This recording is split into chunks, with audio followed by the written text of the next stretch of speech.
mambo ya nani atatoa ushauri wa mahusiano kati yenu? Ila hii familia eti baba atamke.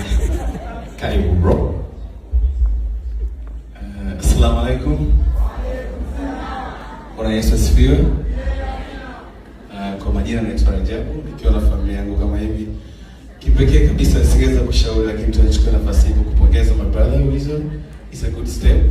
Na wengine wote ambao wameshavuka step hii na wanaojiandaa kufika step hii kama sisi, mimi na mimi. Nashukuru sana kwa mwaliko. Tumejisikia vizuri kuwa part of it. Na niombe tu kwa Mwenyezi Mungu awabariki na malengo yenu yakatimie, ikawa ndoa ya kheri, na neema zaidi na mafanikio zaidi, familia zaidi. Baby, you want to say anything? Thank you so much.